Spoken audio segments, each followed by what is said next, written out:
नमस्कार, मैं हूं दिव्यांजलि मोइत्रा। 3 नवंबर को अमेरिका में चुनाव है और अब लड़ाई अंतिम दौर में है। रिपब्लिकन और डेमोक्रेट दोनों पार्टियां आक्रामक रुख अपना चुकी और एक दूसरे पर जोरदार हमला बोल रही।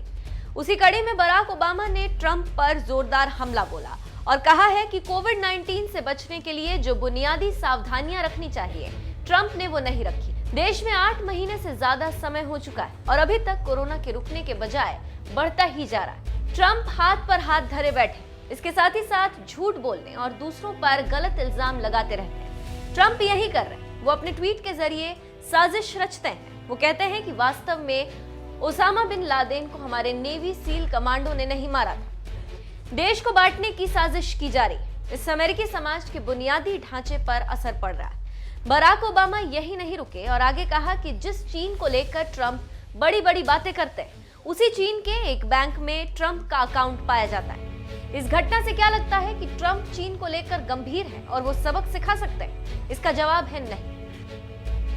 तो आप समझ सकते हैं कि कैसे जो बाइडेन और कमला हैरिस के समर्थन में बराक ओबामा ने भाषण दिया और उनके लिए वोट मांगे। वहीं कई सर्वे में ट्रंप के लिए बुरी खबर आ रही। इन पोल्स और सर्वे की भविष्यवाणी है कि बाइडेन के राष्ट्रपति बनने की संभावना 86% है। लेकिन सर्वे तो सर्वे होता है, जो कभी सही तो कभी गलत होता है। आपको याद हो तो पता होगा कि पिछले चुनाव में क्या हुआ था। हिलरी क्लिंटन काफी आगे चल रही थी, लेकिन अंततः जीत ट्रंप को मिली।